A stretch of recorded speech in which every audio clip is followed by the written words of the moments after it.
Hi everyone, Zarina here with another fun painting episode. And today we've got a slightly different setup. It's not a sketchbook, as you can see. These are three little canvases. They've got a deep edge. I think it's 3.5 centimeters. And I think these are 10 centimeters square. Yeah. And what I've done is I've gone ahead and I've created a bit of texture on there. And then I've covered it with one colour. So I've done that for all three. And previously in a video we did some, well I did some, and hopefully you watched some, backgrounds and how to fill backgrounds in that you can use later. So I did pretty much the same thing on these, but I kind of did quite a lot of layers because I wanted to get rid of the canvas, because canvas has its own texture which I'm not very fond of, so I've just gotten rid of it, literally, so there we go.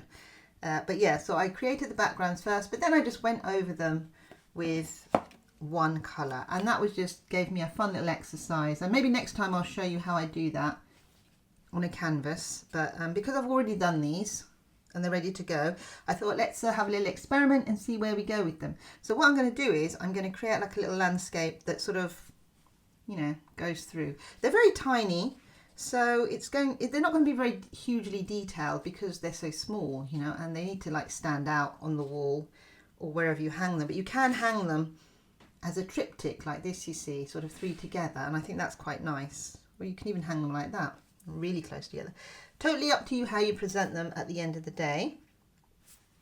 So I have got three colours, and of course the white. I've already popped them out on the canvas palette. So we've got a canvas palette, and we've got a phthalo blue, we've got a permanent rose, and we've got a golden yellow.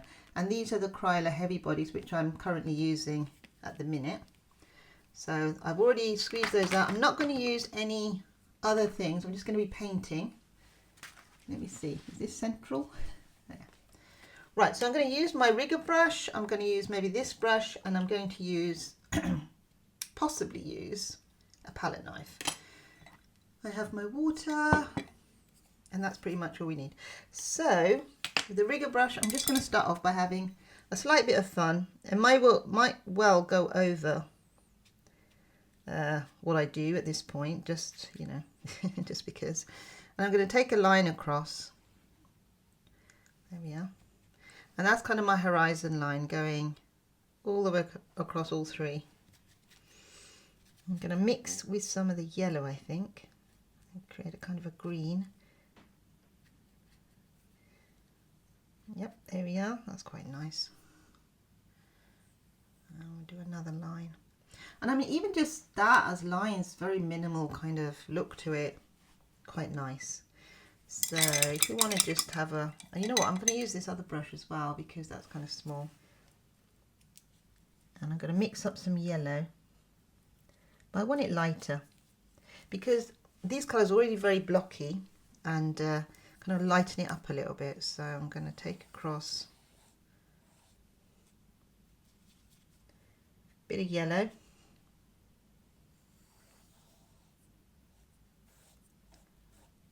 and can you see like the texture, it's kind of picking up some of that, which is quite nice. I like it anyway. Yeah, so that's the sort of texture going on, right? And I'm kind of liking the look of that already. So we've got like quite a dark one here, we've got a bright poppy one here, and we've got a more muted one here.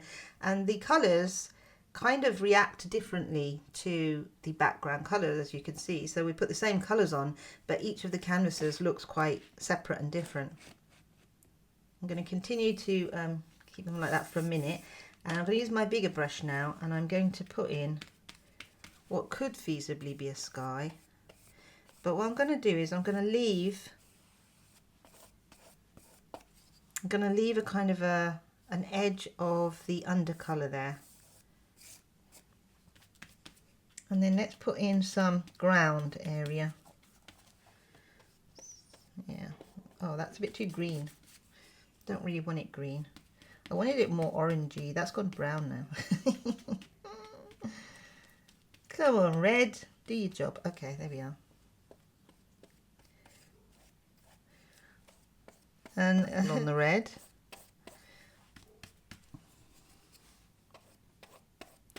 And it doesn't really look red at all on this one. Right, so that's where we are so far, and it's, yeah, you know, it's working quite nicely. They're kind of all individuals and all separate, but at the same time they kind of all go together. Now I'm going to do something else. I'm going to turn them round like so. Right. And I'm going to do exactly the same thing, but I'm going to do it that way. And maybe I'll use a different colour in the middle. So I think what I want to do is I want to mix a nice dark colour. So I'm going to take that across. There we go. Yeah. And let's add some light to that. Colour that middle bit in.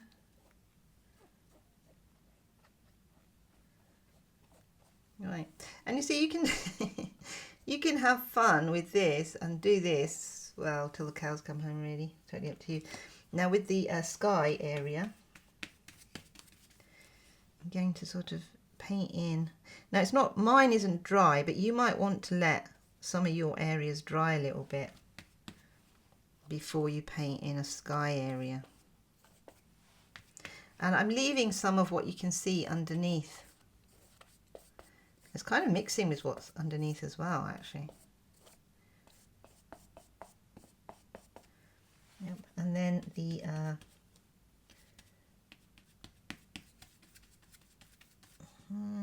bit of white in there, maybe. Ooh, kind of pinky colour. I want a pink down there, actually. So what I'm going to do is let me just get rid of that colour. See if I can whip up a pink. So we've got a bit of, I need a bit of white on it. Oh yeah, that's nice, isn't it? Right, so that's the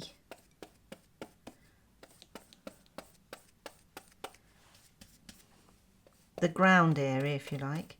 So we're working with this idea of maybe a horizon or whatever. Yeah. Right, now I'm going to move them back again, but the other way round. So we're sort of doing a, there we go, a turn again. And what's happened is, you see, you're getting all these like really interesting kind of little pops of colour and marks. I'm not totally covering the whole thing, I'm just like covering some of it. So now I'm going to go ahead and do exactly the same thing again. This time though, I think I want a kind of a purple.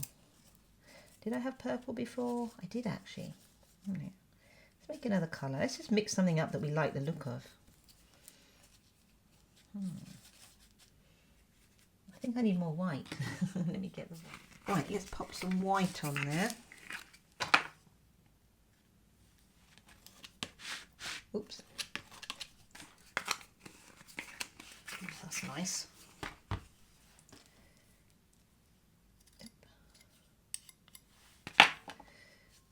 Right. Yeah, so we've got we've got kind of a mauvey colour, I think it is called. I'm going to do the same thing. And we're taking it across. And can you see the colour's changed?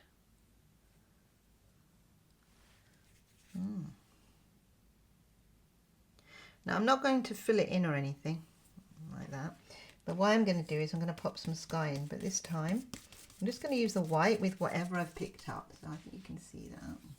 Is this straight? Hopefully it is. And let's put some sky in. I don't want to cover all of that. I rather like that that's going on.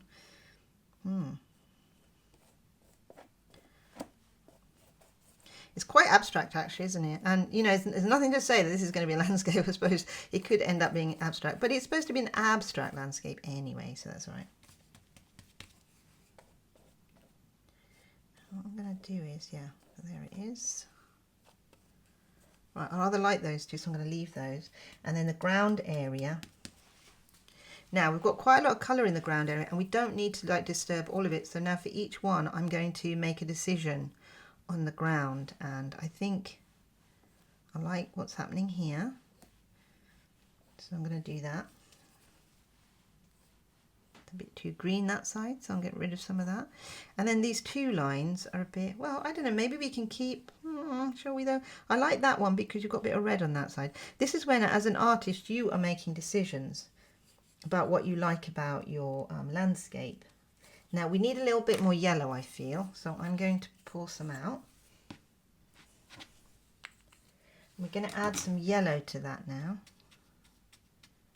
which I should have, I suppose, cleaned my brush.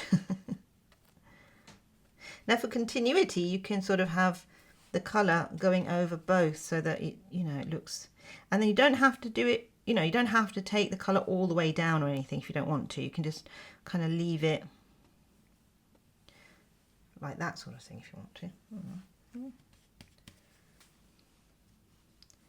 Oh, that's nice. I think that'll be nice in the sky. So I'm going to put some of this up in the sky now. But obviously it's kind of different for every single one. Right, now we've got this middle area that's a little bit ambiguous. So what I'm going to do, I'm going to do something with that now. I'm going to kind of pull it around. Shall I use the palette knife to do that? Maybe I will. I just don't want this huge, quite a thick line, isn't it? You know, I don't want it really thick. I want it to be a bit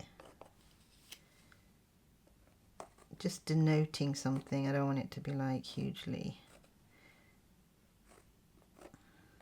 There we go. Oh yeah, I rather like that actually. But there we have got the other side has got rather a thick element to it. So I'm going to turn it around and I'm going to pull that down as well.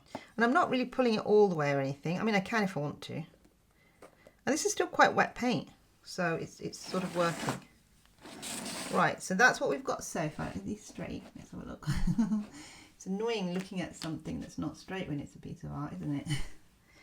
Right, so I'm quite liking what's happened here already. I'm gonna leave all that area, that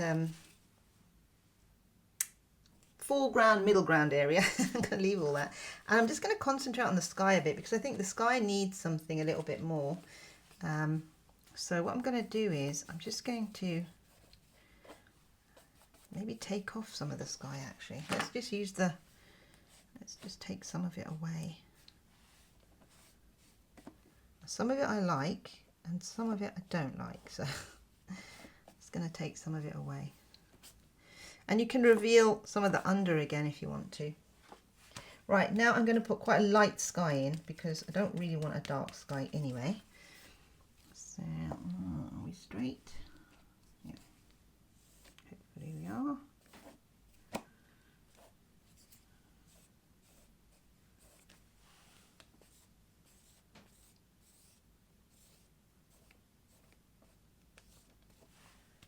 Yeah, there it's going in.